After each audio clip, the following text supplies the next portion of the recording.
जं च देशे जेण विहाणेन जम्मि कालम्मि नादं जिणेन्द्रनियदम् जम्बं वा अहवमरणं वा तं तसतं मिदेशे तेन विहाणेन तं मि कालम्पि कोसकदिवारेदुम् इन्दो वातः जिनिन्दो वा व्यवस्थित की व्यवस्था को फिराने में लगे क्यों हो। अहो फिरते फिराने में कहो कोई फिरा क्या है। वृथा दुनिया के भोगों में जीवन खोने लगा क्यों है।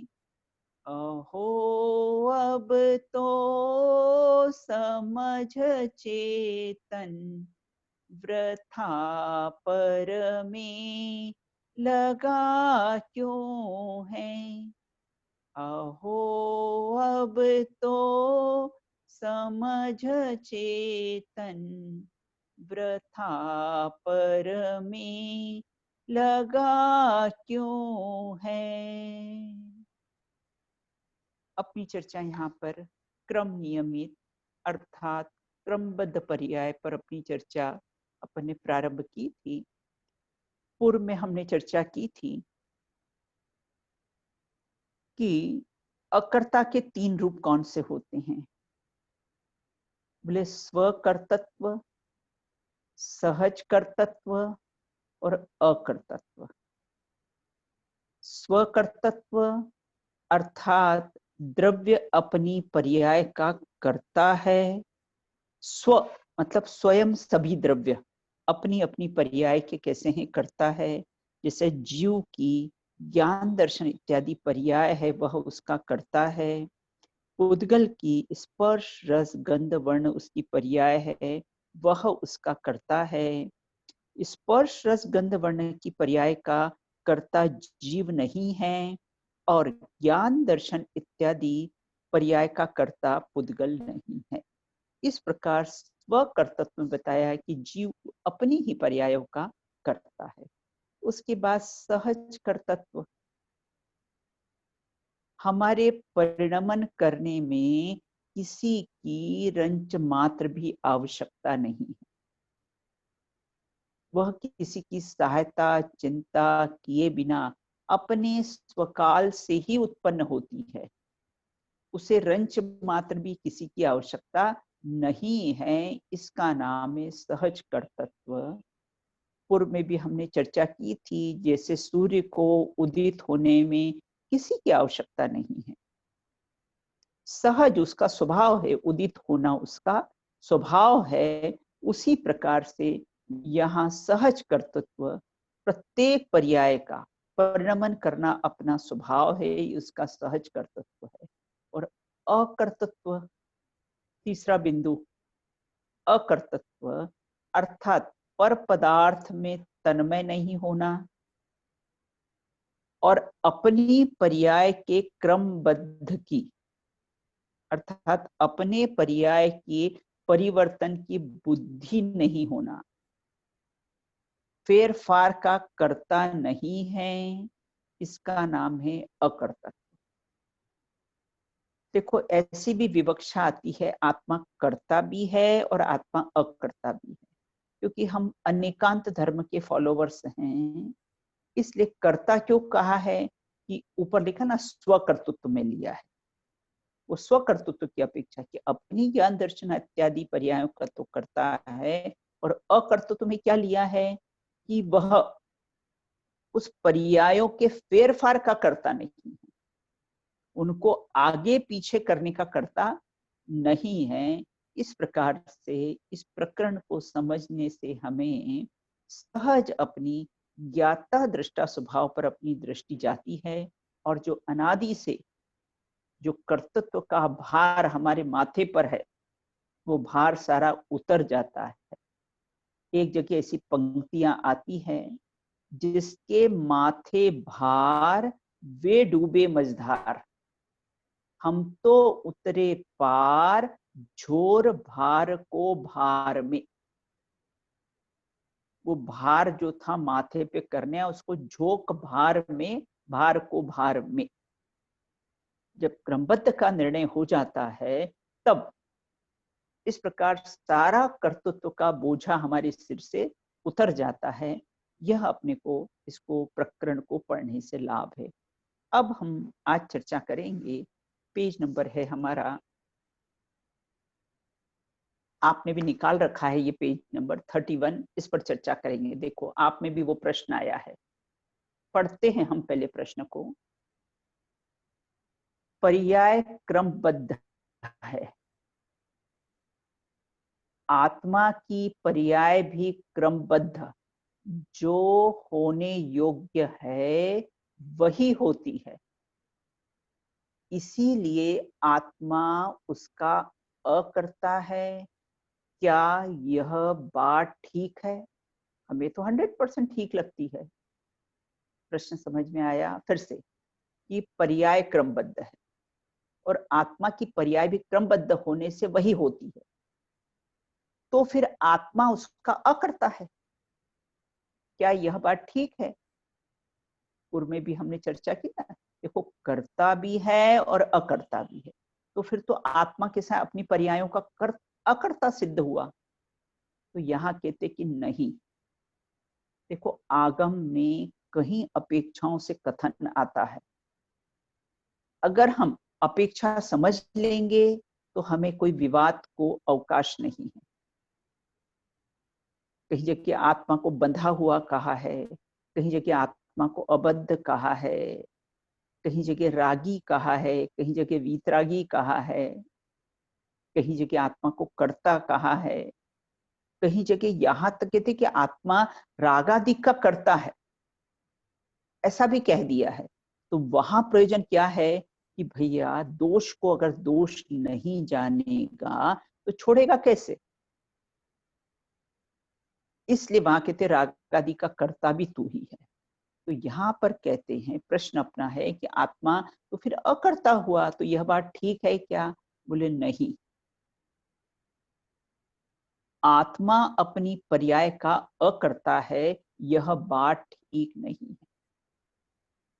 आत्मा अपनी जिन जिन क्रमबद्ध पर्याय रूप से परिणमित होता है, उसका कर्ता वह स्वयं ही है।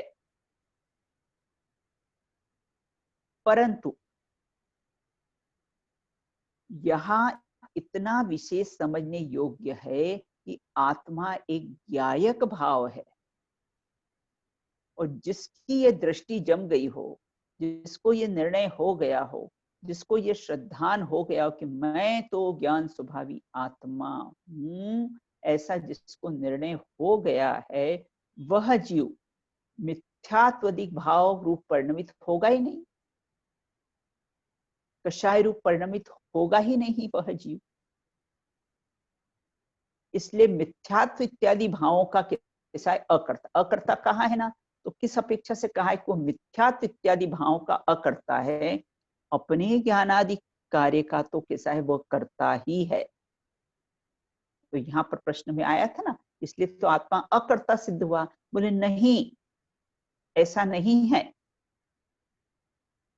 ना, वो तो प्रत्येक पर्याय क्रमबद्ध है, और जिसकी दृष्टि में क्रमबद्ध पर्याय का निर्णय हो गया है कि यह तो कैसा है, प्रत्येक पर्याय क्रमबद्ध है, वो तो मिथ्यात्व इत्यादि पापों से सहज ही छूट जाएगा। अल्प राग और विकार होता है, उसमें भी वह एकत्व रूप परिणमित नहीं करता है। इस अपेक्षा से रागादि का उसको कैसा है, अकर्ता कहा है। अब इसमें एक और प्रश्न उपस्थित हो जाता है, किंतु सम्यक दर्शन आदि निर्मल पर्यायों का तो वह करता है। इसमें एक प्रश्न ये उपस्थित हो जाता है कि आप तो कहते हो कि आप तो कहते हो सम्यक दृष्टि रागादिक परिणामों का अकर्ता है, लेकिन हमने तो कितने ही सम्यक दृष्टि को रागादिक रूप परिणमित होता हुआ देखा है। कितना? रामचंद्र जी को अपने भाई लक्ष्मण से कितना राग था। 6 महीने तक उसको लाश को कंधे पर ले लेकर घूमते थे, और कोई कहता है तुम्हारा भाई मृत हो गया तो बहुत क्रोधित हो जाते थे। तो इस प्रकार सम्यक दृष्टि को भी हमने राग करते हुए देखा है। सगर चक्रवर्ती को अपने पुत्रों से कितना राग था। तो इस प्रकार से यहाँ ये कहते हैं कि फिर रागादि का कर्ता क्यों कहा है सम्यक दृष्टि? वो ये तो कौन से रागादि का। चक्रवर्ती की आप स्टोरी सुना रहे हो जिनको पुत्रों से राग था, वो थोड़ा बताएंगे? हाँ, ये जो सगर चक्रवर्ती थे उसके 1000 पुत्र थे। उसके 1000 पुत्र थे, उसको पुत्रों से बहुत बहुत मोह था। तो देवता लोगों ने उनकी कैसी है सहायता की कि दीक्षा क्यों नहीं ले रहे हैं, इनको विरक्ति क्यों नहीं आ रही, वैराग्य क्यों नहीं आ रहा है। तो एक बार उनके पुत्रों ने कहा कि पिताजी, हाँ, हम वहां पर दर्शन करने जाएंगे कैलाश पर्वत पर। वहां पर सब रत्न जड़ित मूर्ति है ना, हम दर्शन करने जाएंगे। तो चक्रवर्ती ने कहा वहां पर कैसे जाओगे, वहां तो कैसी है, बहुत कैसी है, खाइयां हैं, और तुम ऊपर कैसे जाओगे। तो उन्होंने वहां पर कैसे खाइयां उनको खोदी। तो बोले ये तुम्हारा काम नहीं है। चक्रवर्ती ने अपने पुत्र को कहा कि ये तुम्हारा काम नहीं है, तुम तो चक्रवर्ती के पुत्र हो, तुम्हें ये काम शोभा नहीं देता है। और वे वहां गए, और खाई कैसी है, खाई खोदने के लिए गए, और वहां पर कैसे हैं वे गिर गए, और गिर गए। और देवता तो परीक्षा करना चाहते थे ना, किसकी? वो सगर चक्रवर्ती की। तो सगर चक्रवर्ती को आकर समाचार दिया कि वो वहां पर खाइयों में गए और वहां पर उनकी मृत्यु हो गई। अब तुम्हारा एक भी पुत्र बचा नहीं। तो उन्होंने कहा कि चलो अच्छा हुआ, उनके मोह के कारण मैं दीक्षा नहीं ले रहा था, अब मैं दीक्षा ले लेता हूं। तो इस प्रकार सम्यक दृष्टियों को भी हमें तो राग दिखता है, और आप तो कहते हो सम्यक दृष्टि रागादि का अकर्ता है। ये तो वर्तमान योग साक्षी है, वर्तमान योग में ऐसी बहुत सी घटनाएं आती हैं। तो यहाँ ये कहते हैं कि सम्यक दृष्टि कैसा रहता है।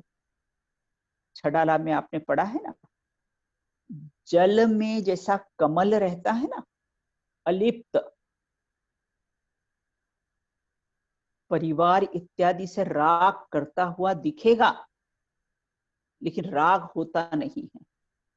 वो कमल जल में दिखाई देता है, लेकिन जल से अस्पर्शित रहता है,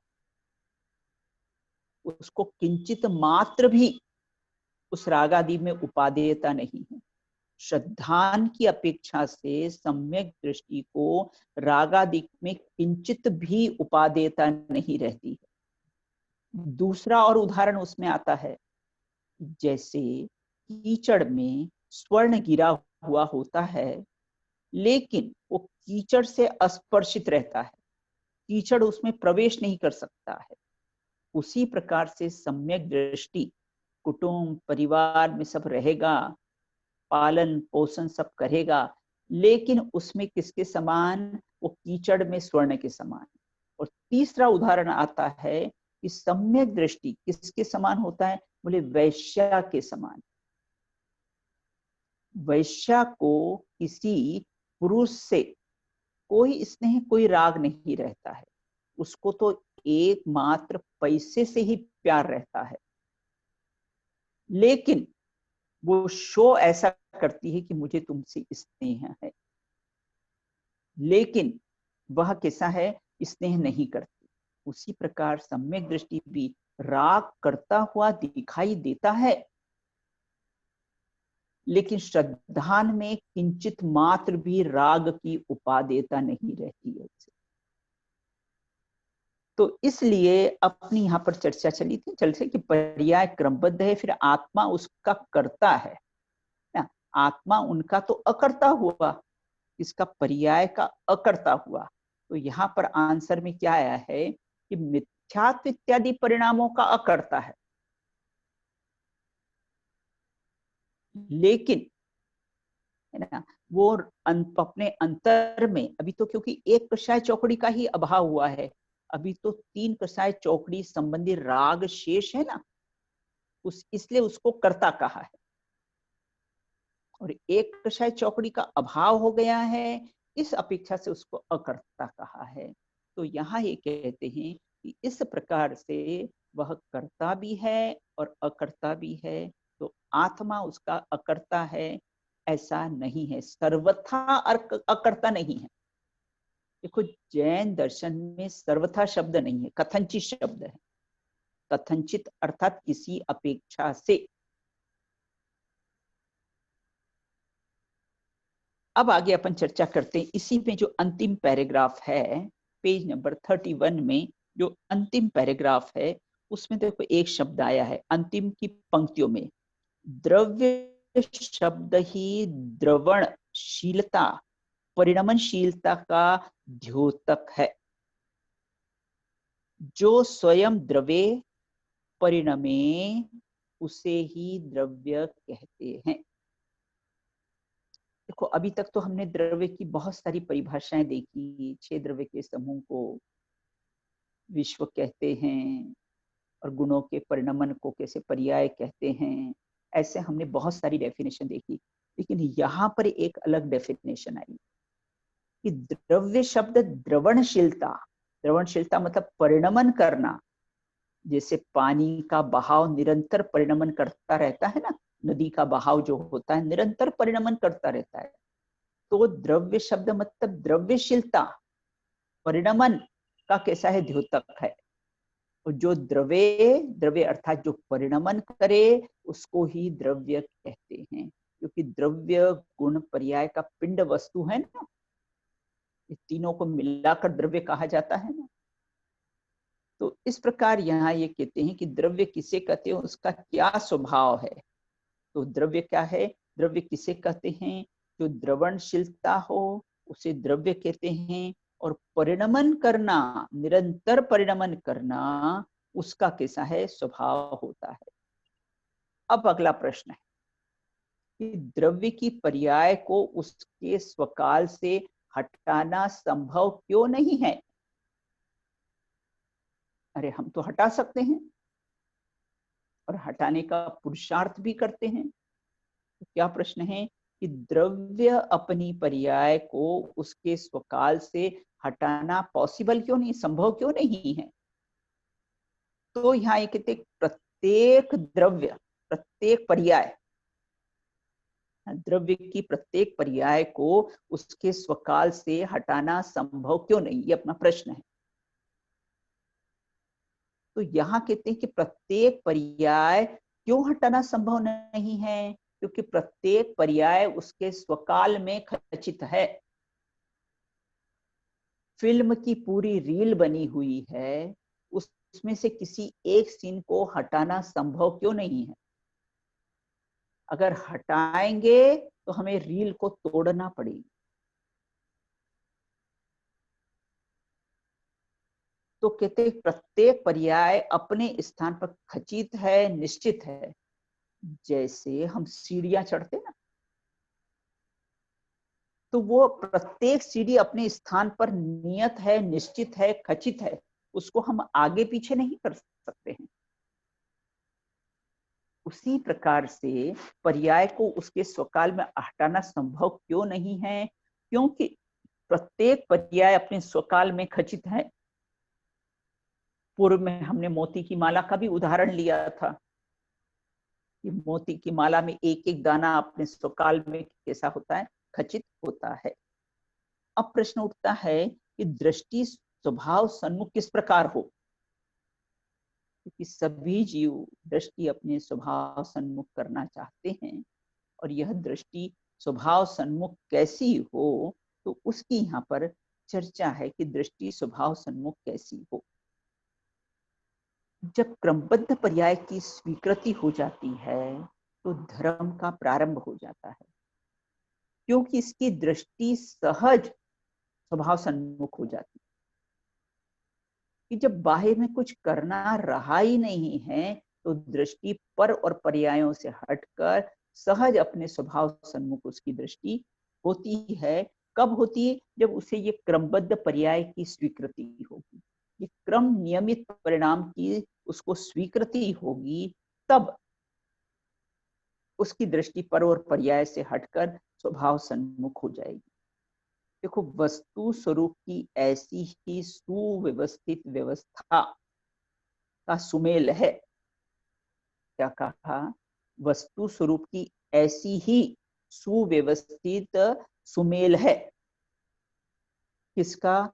कि जब क्रमबद्ध पर्याय की शुद्धि होती है, उसके बाद दृष्टि सहज स्वभाव सन्मुख हो जाती है, और यही उसका प्रयत्न और पुरुषार्थ है। अब यहाँ ये कहते हैं कि प्रवचन सार की 107 गाथा में भी आया है कि द्रव्य गुण के समान पर्याय को भी एक समय का सत कहा गया है।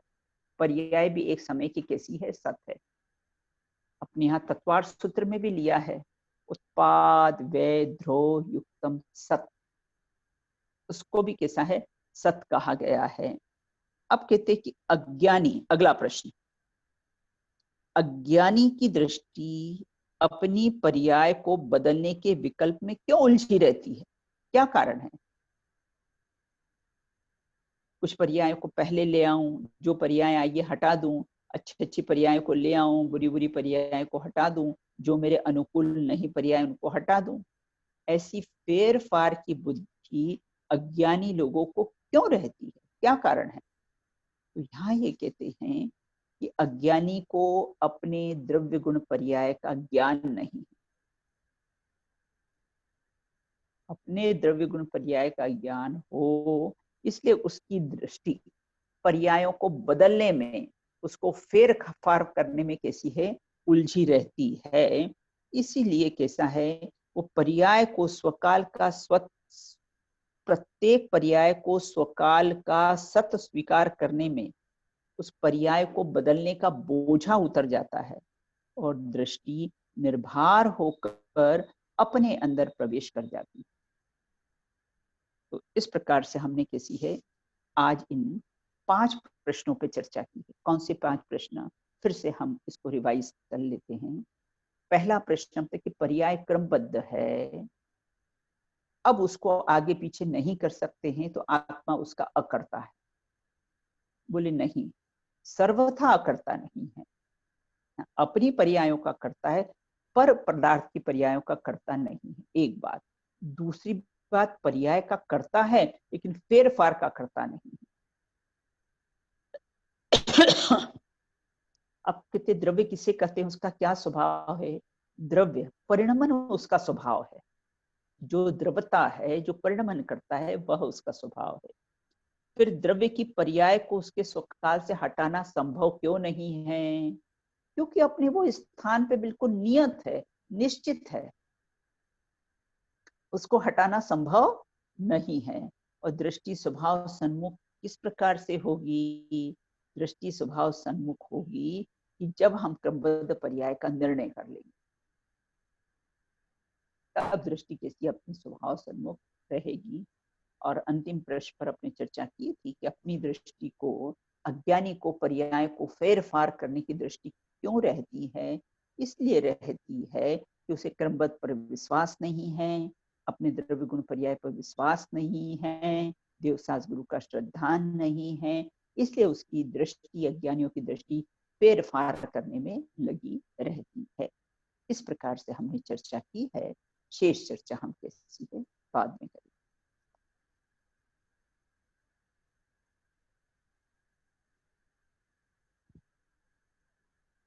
जो जो देखी वीतरागने, सो सो होसी वीरा रे। अनहोनी नहीं होत रे काहे, होत तू क्यों अधीरा रे। समयो एक बढ़े नहीं घटसी, जो सुख दुख की पीरा रे। तू क्यों सोच करे मन कूड़ो, होय वज्र जो हीरा रे। ओम नमः सिद्धि।